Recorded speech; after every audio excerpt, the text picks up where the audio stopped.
Actually, while I was preparing for this presentation, I was a bit intimidated with all you people, with your accomplishment, with your writing, with all the essays I'm writing by you. But then when I witnessed for last 10 minutes that you're all a bunch of laughing scholars and having such a good time, I feel much more relaxed. So thank you for this nice ice-breaking period that make me feel good. I did also mention before the session started that originally I have come from a small village of Iran called Neriz, which is about 200 kilometers south of Shiraz. Is a village that has not changed perhaps for the last 2,000 years, the same lifestyle, no electricity, no running water, no roads, no car, is full of donkeys and goats and Babis and Baha'is and Muslim. So I was born in that village, and since I was part of the minority group in that town, I was always subject to persecution and harassment during my school days. So in 1961, when I came to America, I came actually on a ship, Queen Mary. I paid $50, and from Southampton, England, we sailed to New York. Within 6 days, I was here. And I had to get the job quick to pay for the school and to maintain my life. So I ended up getting all kind of odd jobs in different places, in factories, in hotel as a bellboy, and restaurant as a dishwasher and a busboy, and all that. And it happened that most of the people that I worked with those days were young Black people. And so that was my first interaction with Afro-American Baha'i, non-Baha'i community. Actually, even I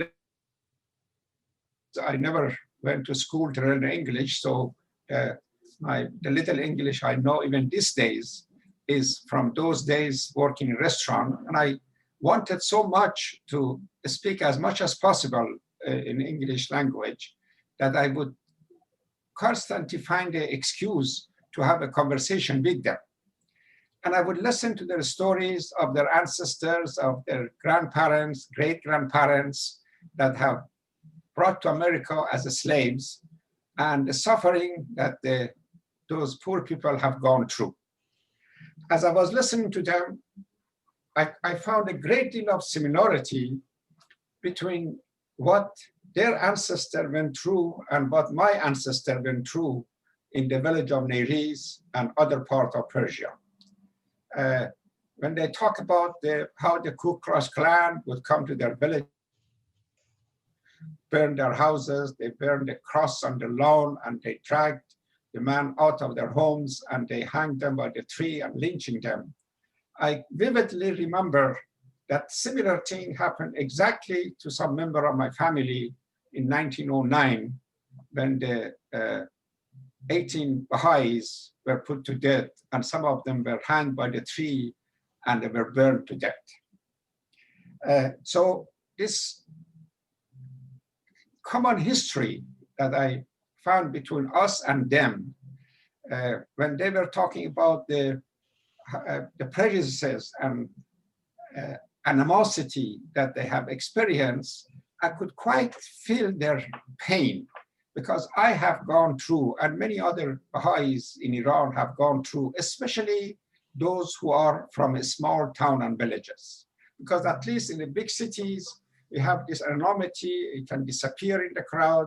But when you are living in a small village, it's so obvious that you are a Baha'i and you are a subject of all kind of harassment. The forces and the abuse of this poor minority in that country forced many of them eventually to move from the villages to bigger cities like Shiraz, Isfahan, Tehran, Tabriz, Abadan, other places. And what happened in 1979, another major upheaval happened in that country, again, large number of the same Baha'is who have left the villages and have gone to the big cities, they were forced to leave the country and come to America, Europe, or Australia, or Africa. Even though majority of them stayed behind, and these were really, they were the heroes of the faith, because they withstand all the pressure and all the abuse, and they are still maintaining their faith. I have a reason to say all this thing, because I want to develop a background why I got involved in the school that I'm going to talk about. While this crisis in my life was going on, no money, no job, as a student, as a foreign student, I had a visa that forced me to go to school full-time to maintain it. But meanwhile, I have to work, often illegally, to pay my bills. So those years were quite difficult years for me. In 1963, a group of us, Persian and one or two Americans, we decided to go to Washington to participate in the famous march that Martin Luther King was organizing. It was quite an experience. We stayed there for 2-3 days. Since we had no money to get the hotel or motel, something, we stayed in the car. And we listened to him, we listened to John Lewis, and we listened to a bunch of other presentations. And we all were dreaming that one day, somehow, someday, if we ever return back to Iran, we would have a similar rise up of the forces for liberty and democratic system. Life goes on. Eventually, 1966, 65, I was very involved in Baha'i activity. And because those days, there were hardly any Persian Baha'is in America. So there were some, but not that many. So I was considered a novelty. So a little knowledge of Babi history and Baha'i history that I have, it made me a small scholars in Baha'i summer schools. So I used to go and give lecture in Greenacre, in Bush Baha'i School, and New Helen. These are early 60s. Probably most of you were not even born yet. So in one of those classes or session in Greenacre, I met this wonderful black man and woman called Ed and Ann Carpenter. And they used to come to my class, as I was talking about Mullah Hussein and Tahireh and Quddus and other. And Ed Carpenter was so impressed with me because I was the first Persian Baha'i he met in his life. And I was talking about the history of the faith. And this man was so dedicated that he was just eating every word I would say. So we would have lunch and dinner together for a whole week that we were in Greenacre. And we kept talking about as a Baha'i, we should do something with all this crisis that we are facing in America, the Vietnam War, the civil rights movement, all this other crisis. Bobby Kennedy was killed later. Martin Luther King was killed later. So this thing was all in the air.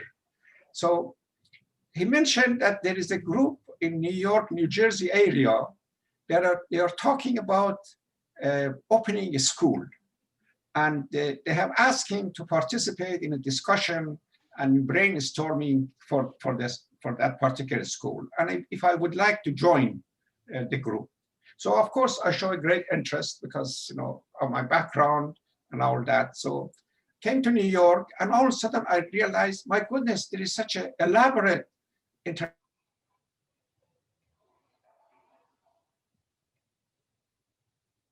Vatican II, and so they were quite modern and reformed group of Catholic nuns. There were black leaders, there were rich white people, there were lots of Jews who were involved in the forefront of this movement. So we got together, and little by little, we come to a conclusion that one thing and Baha'is were very involved. Ed and myself were involved in this formation of this concept of opening school and doing something tangible and worthwhile for Black community, especially do something for the Black youth. because there was really a waste of humanity going on. And every time you drive along the streets in Harlem, you could obviously see that the whole bunch of them on every corner, they are wasting their life. So, and many of them were the high school dropout. They were either pushed out, or they left on their own, or they could not continue.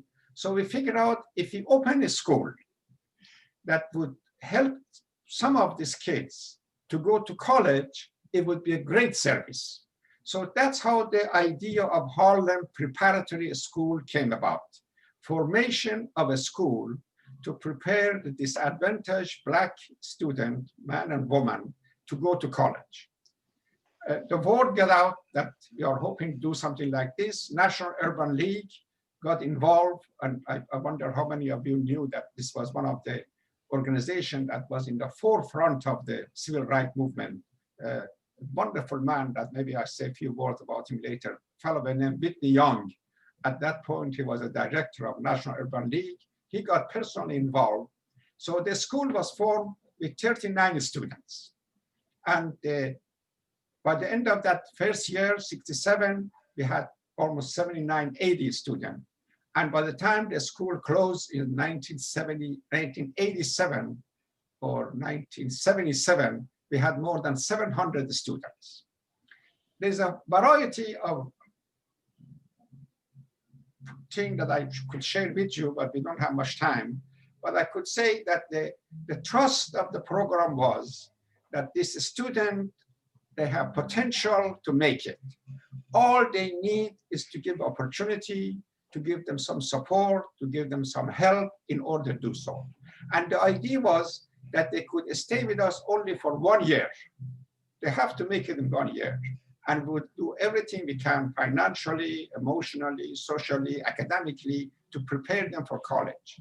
By luck and by the connection that all those wonderful Catholic nuns had with major universities, we got all of them in the college. They took a chance on us. The word got out that there is a miracle on the corner of 136th Street and 8th Avenue in New York. This was the headline in New York Times, that they were quite surprised that a bunch of kids who were failing constantly, suddenly they are making it to NYU, Columbia, Fordham, and Boston University, and many others. Foundation, cooperation, rich people, they all wanted to help. Those were special days, I guess some of you remember, that there was an attempt to solve the social problem as much as we could. Remember the Great Society that Lyndon Johnson introduced. And so Ford Foundation put millions of dollars in the school. Chase Foundation, Mosler Foundation, Union Carbide, and a whole bunch of other corporations. They got involved and they support us. And suddenly it became perhaps the most famous private school in the whole world. And there was so much publicity. Time Magazine, NBC, New York Times, every newspaper, magazine you can imagine, they start to write about us. Because it was really unusual that in 1 year, we can place a kid who was considered a failure in the best universities. And I give you an example of how things work out. Many years later, I'm flying back from Chicago back to New York. It happened to be, I was a delegate in National Convention. And usually when I'm in the plane, I always like to have an aisle seat. And I pray to God that please let nobody sit at the middle so I can have a couple of hours of relaxed flight. So plane was getting filled and nobody sit next to me.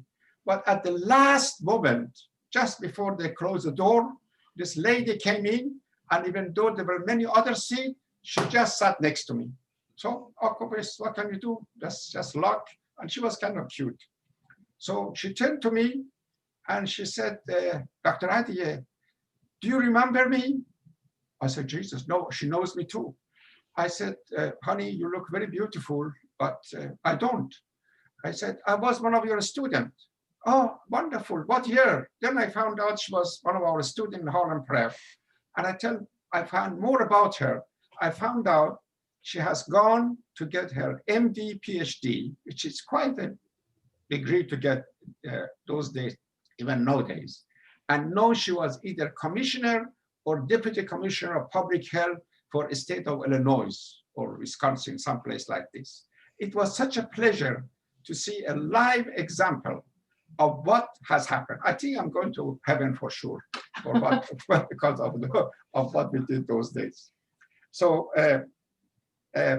this lasted, as I said, for 10 years. We had visitors from all over the place. Jonathan Kozell, was a great writer, Dwight Allen, Stanwood Cobb, who is that? Dan Jordan. These are all, and many other non-Baha'is and Baha'is, Amos Gibson, member of House of Justice. We constantly had visitors that they would come to this particular school to see what's going on. And the school was not the average school. It used to be a supermarket, huge supermarket, the whole block.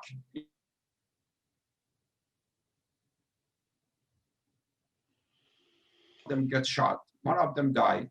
So they gave up, they closed the supermarket. So it was available. We got the supermarket with the help of a company called Herman Miller Furniture Company. They furnished it beautifully for us. So it was a huge, each floor was 10,000 square feet of a modular classroom that the learning would take place. At any moment, you could move all the divider and you suddenly have the huge open space that we had assembly or we had gathering or we had interaction. I give you one example of what happened one day. A fellow named William Buckley. I don't know if you have heard of him. William Buckley was the most conservative figure those days on the scene. He went to Yale and he wrote that famous book called God is Dead at Yale, something like that. So I got the call that Mr. Buckley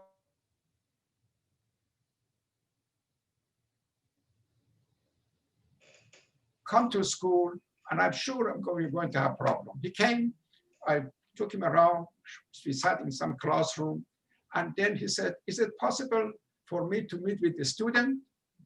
So I said, yeah, usually we can have assembly. So we cancel all the classes. We invite about 500-600 of them to come together, and they all listen to Mr. William Buckley. He made this amazing, very conservative, traditional, educational leadership and concept to the student. Of course, we had one of the teachers, Dr. Ben Yakabin, who stand up and told him, Mr. Buckley, do you know that everything in the West and in the East has started from Africa? My God, this was all we needed. No debate between this Ben Yakabin, that he believed everything started in Africa, and William Buckley. So they start to challenge each other, and then the student joined. So it was quite an interesting dialogue. The meeting come to an end. He came to my office, and he said, I would like to make a contribution to a school. I said, that's wonderful. So I figured out he's going to give a few $100, $1,000. Sometimes they do that. So he started to write a check, $50,000 check he wrote for Harlem Prep. I never forget that day. I said, God bless your soul. For this, you may go to heaven. So, and he wanted to make sure that no student or teacher will know about this, because he was very rich. His family were in oil business and all that, so he could afford it. Maybe had Governor Rockefeller come to visit. Senator Javed, that very, very liberal senator from New York, was visiting us often. So I want to let you know that the idea that a few Baha'is and few other people who had the same kind of idea, they can do amazing things. You don't have to do wonderful. I don't have to lecture like this moment. You all know, you know more than I do. But things can be done on an individual level, participating with others and doing something worthwhile. Unfortunately, after 10 years of operation, we had few $1 million we have to raise every year, because by then we had more than 100 staff members.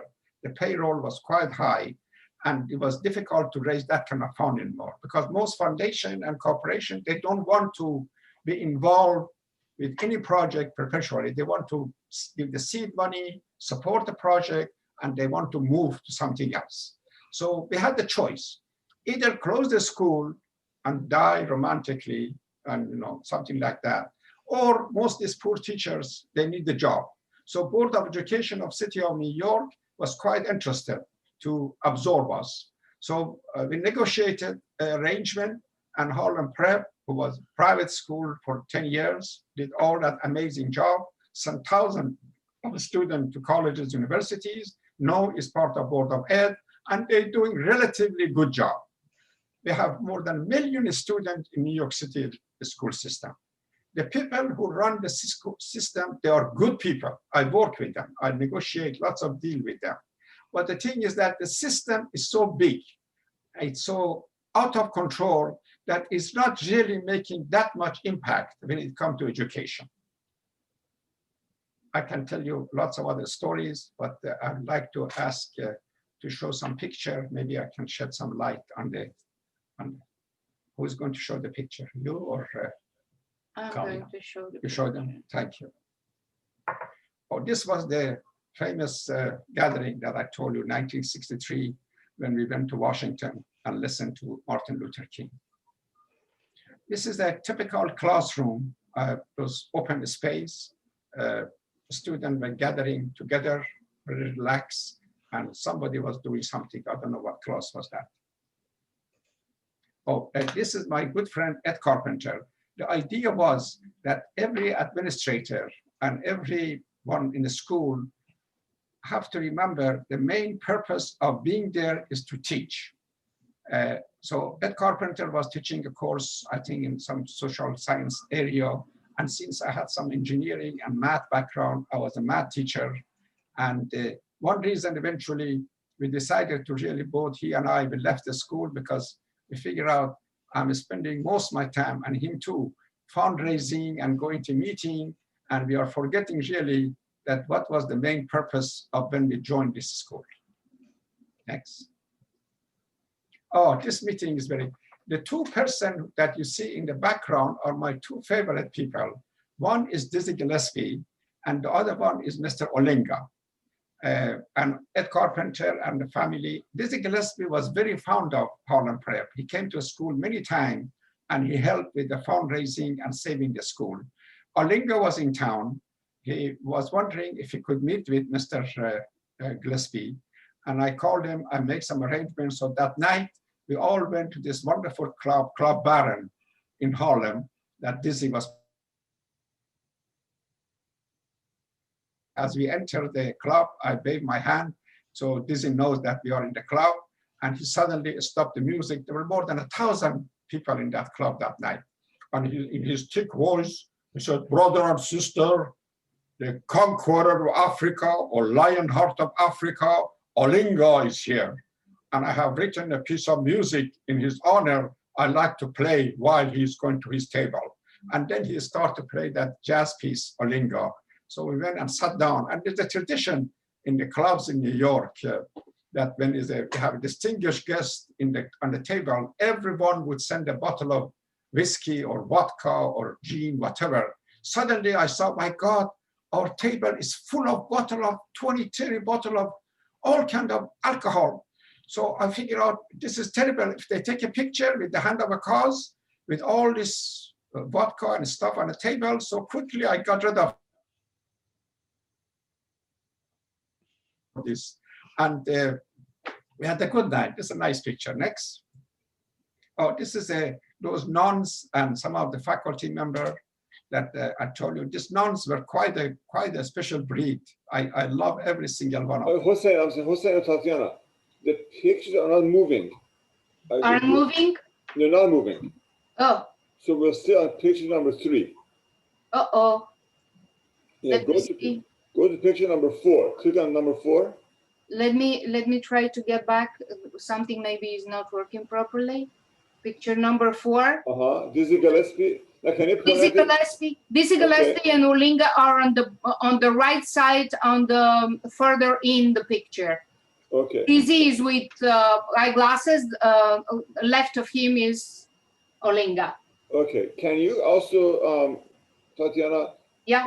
Expand your screen and minimize the audience here so we could have a bigger picture. Oh, let's see how that's gonna work. Is this? Okay, am I standing? Now go down. Go down where? Okay. Resume. No. I don't see how I can make it Okay, bigger. go back to what you had. Okay. Huh? Go back to what you had. Okay, I'm sorry. Is that okay?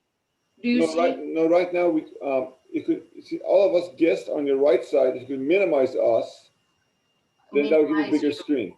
There you go. Do you see something now better or is it the same? No, go back to what you're doing. I'm sorry. Oh, so. Next. Oh, no. Let me see. I'm having some trouble with this. There you go. Beautiful. This is one of our main supporters throughout the 10 years of operation, were Exxon Corporation. The guy who sits at the middle is the chairman of the board of Exxon, one of the biggest company in the world, as you know. And that day he came to school and he brought the check with him for $500,000 that was really paid, lots of payroll. God bless him. He goes to heaven too. The guy on the left sitting is the chairman of the board of Coca-Cola Company, and the good-looking guy on the microphone is me. And this is one of our graduation ceremony, and I was introducing him so he could say a few words. Lots of these big companies, they took a great pride of supporting and helping Harlem Prep. And even if they were not doing financially, they would send a whole bunch of their staff member to act as a tutor and as a supporting system. IBM did lots of that. You know, they never gave us any cash money, but we have quite a number of their employer that would come to school on regular basis and help with the tutoring of our students. Next. Oh, as I said, there were lots of musicians were in our side, and they were doing their best to help us. This is Pete Seeger. Probably you all know him. And he had a ship going back and forth along Hudson River and try to make the awareness that the river is so polluted. And he wanted some of our students to go and join him on the ship and have this experience of environmental activism. And I fell in love with him also. This was a Pete Seeger, another supporter of us. Oh, the man on the right is Mr. Rustin. He's the organizer on the march on Washington that Martin Luther King participated.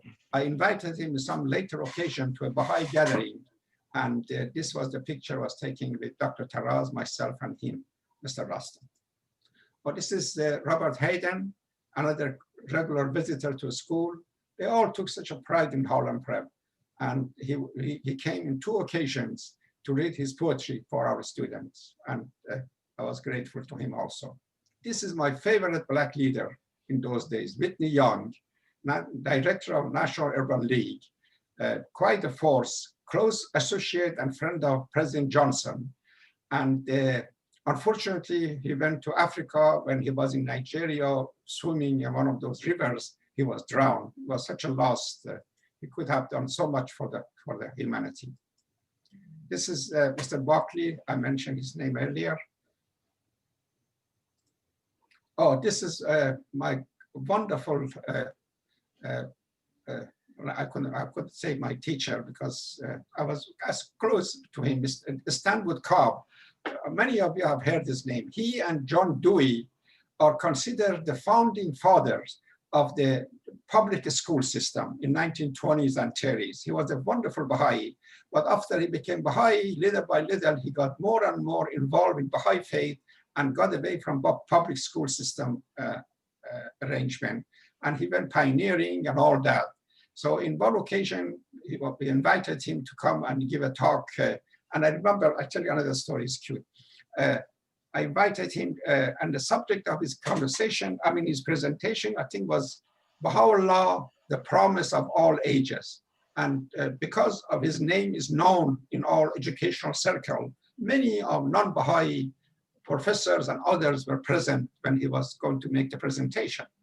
What happened on the same night, I also invited a group of our young girls in Harlem Prep, these are the girls, who come and perform on the stage. And they had this wonderful African dance that they performed. Mr. Cobb, of course, being a traditional old man, he got so upset and he said, how can I talk about Baha'u'llah when these ladies are showing so much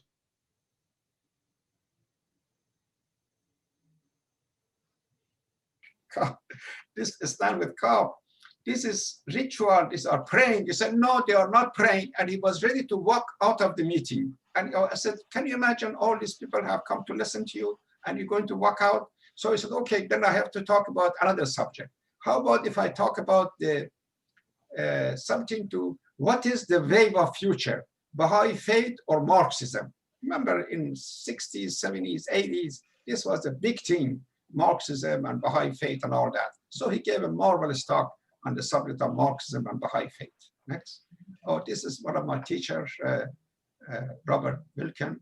Remember on the wall, we always had this Mojo logo sign, Unity and Brotherhood was the theme of the school. This is my two good colleague, Ann Carpenter and Wilma Ellis. My brother, this is one of the Sister McLaughlin, teaching math. And this is the graduation day. It was such a happy occasion when all these kids and their parents, they dressed so well. And we always had our graduation right outside on 125th Street. And this is a really busy place for Harlem. And we had wonderful speakers, we have music, we had all kind of things. And Carpenter and Chancellor of the school system. Again, Exxon Corporation, that day that he came to give us the check.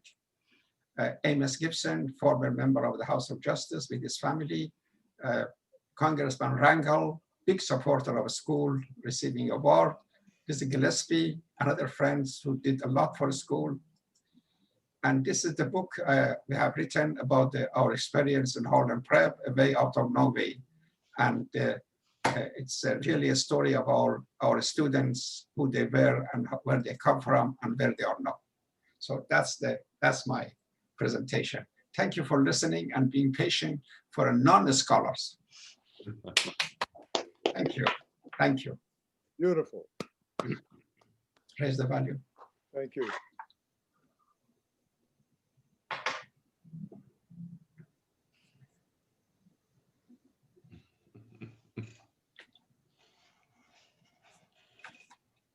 Wonderful presentation, Hussein. Such a memorable time. I didn't know you were a participant in the 1963 March on Washington. That's fantastic. So that was quite the experience, yes. Okay, any thoughts, questions, comments?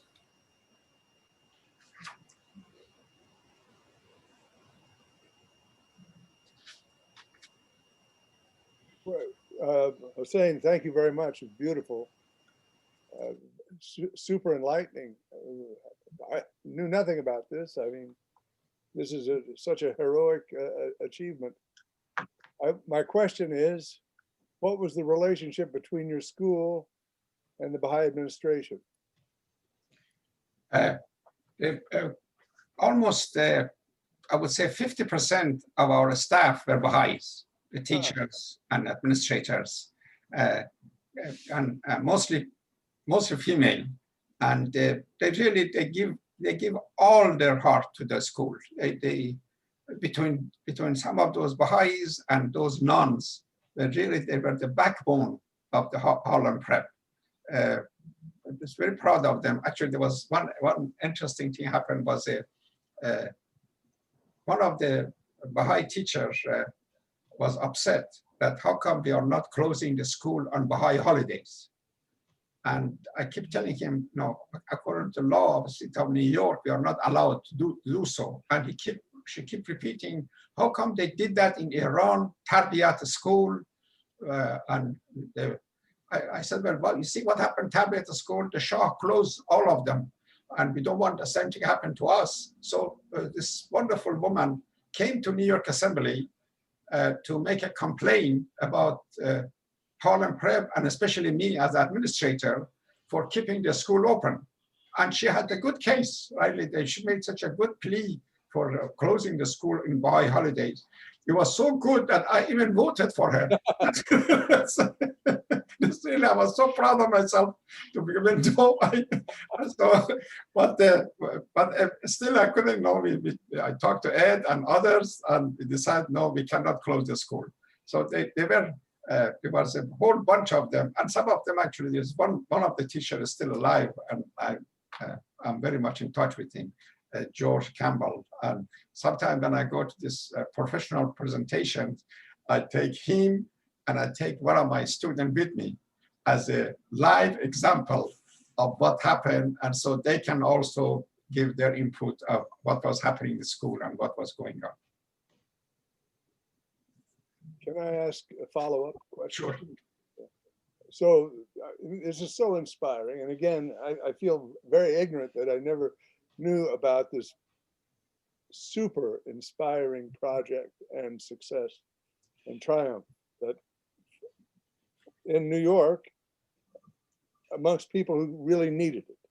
And it's like one of the, it's like one of the most inspiring things I've heard that has ever happened in North America related to the Baha'i faith.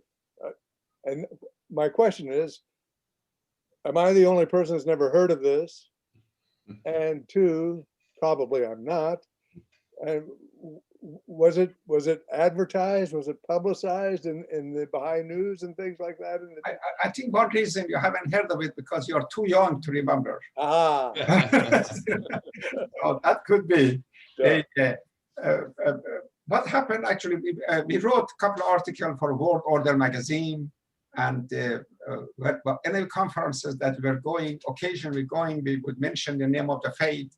The idea was not necessarily to tell the Baha'is what we are doing. The idea was tell the non-Baha'i world that what can be done and what Baha'is are doing. So among the non-Baha'i world, we were kind of well known. I remember there was one occasion that there was this fundraising dinner in some very rich woman in the east side of New York. Sheila Mosler was her name. Her father, I think, owned some railroad system. Her husband owned all this Mosler safe. If you go to any average bank, all those huge safe you see, all was manufactured by her husband's company. So she was almost a billionaire, and she helped the school a lot. So that particular night, I remember this fundraising in her house. It was attended by a whole bunch of different people. And I was there listening, and Ed Carpenter, my brother and boss, made a presentation. And somebody asked, they said, Mr. Carpenter, who is your educational or your philosophical guru? Who do you contribute all this wonderful idea? And in his heavy, beautiful voice, he said, Baha'u'llah, Baha'u'llah. And they were, of course, surprised, said, who is Baha'u'llah, Baha'u'llah? Then, of course, they asked him follow-up question, and he gave such a beautiful description of who was Baha'u'llah and what was that. So in number of articles that was published in the paper those days, there are references to the Baha'i. And actually, in some couple of occasions, we got in a little bit of trouble because the Catholic Church and the Manhattanville College that those nuns came from, they felt like that we are pushing perhaps too much of this Baha'i faith, Baha'i things. You know, we're hiring too many Baha'is as a teacher. We are constantly talking about Baha'i principle and doing this and that.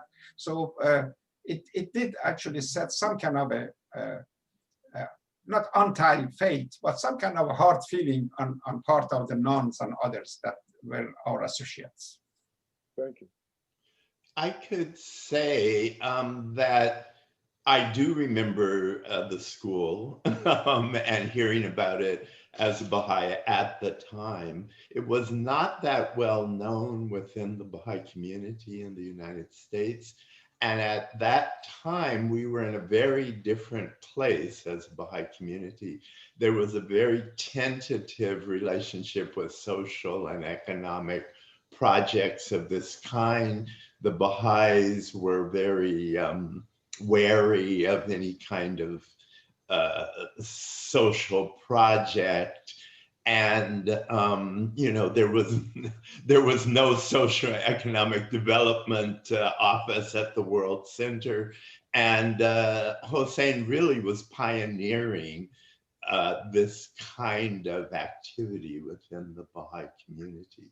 So Harlem Prep was there, but I think it was looked at as kind of very much on the periphery of the Baha'i community, maybe even with a little bit of suspicion. And the Baha'is were not sure that this was the kind of thing that Baha'is should do, and certainly not the kind of things that Baha'i administration should get involved in. Now we're in a different place altogether, of course, in the worldwide Baha'i community, where social and economic development is routine and expected and even supported and celebrated and so on. It wasn't at the time that Hussein was doing all of his amazing work. So he really needs to be congratulated on that. Actually, the most the credit should go to Ed and Ann Carpenter and all those Baha'i teachers who maintain the schools and push it. But the biggest pride I have is that, as you know, Tony make a reference to it, things has changed. For example, in the field of education these days, you have hundreds, maybe thousands of charter schools around the US and maybe other countries. And they all, most of the people who are in the field, they consider Harlem Prep as their founding father of the concept of charter school. A small size school, committed teacher, getting away from a traditional textbook situation, hiring a staff member, not necessarily because of the licensing thing, but based on their commitment and involvement and their life experience, taking the student, not how they do on SAT or on their web, or do it with a through more intimate interview and all that. So these were the kind of thing they are doing it these days in the charter school. Of course, unfortunately, as usual, the unions are against it, but we are getting there, and the progress is made to make an inroad in the educational field. And I'm very sorry I have this hard stop at 11, so I'm not going to be able to hear Susan. But sorry, Tony, that's the story of your life. yes, that's about it. Yeah. Thank you very much. Bye, Tony. Shirley, you have your hand raised. Yeah, thank you so much, Hussein, for such an inspiring talk. And just sort of following up on what both Todd and Tony have said, it seems then from what all of you have said, that this amazing Baha'i-inspired school needs to be written back into Baha'i history as well. It's known outside of the Baha'i community, but not so much inside of the Baha'i community. And one could perhaps make an argument that other Baha'i-inspired projects are similarly not recognized at the time when they're doing extremely, extremely important things. But it's up to us later, historians and others, to sort of put that back into the narrative, because if we don't do that, then we lose so much about what past efforts have taken place that could inspire us today. I agree with Tony that now things are different, but maybe not as different as we would hope they are. Thank you, Shirley. Bravo, right. bravo. Bravo.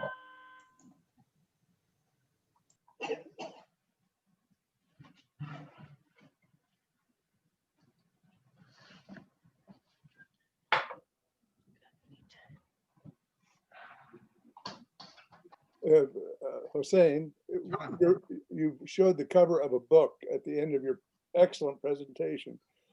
Is this book, can we order this book? Can we find it? If you wish, I can send you a complimentary copy if you wish, but the book is available in the Baha'i bookstore as well as Amazon. Oh, okay. And that's all we need to know. That's fine. Yeah, thank you.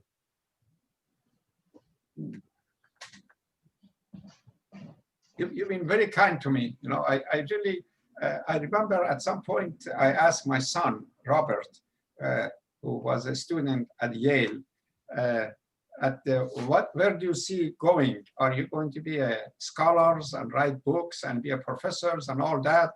And he said, Dad, I really don't have it. That scholars potentiality and ability. So he went to the administration part and he became a dean of major law school now. So I feel like a little intimidated by all of you, but no, you make me more comfortable, and thank you for your kindness. Thank you for your presentation. Honest to God, I mean, this is like a secret as far as I'm concerned. We should know about this. We should have a conference on this magnificent thing that you've done. You and your colleagues, of course. I mean, the Baha'i community should know about this. Thank you. It's something to be proud of. It's something to answer the sometimes difficult question, what do you Baha'is do anyway? You know, God, I mean, honestly. Anyway, bravo. Thank you, Todd.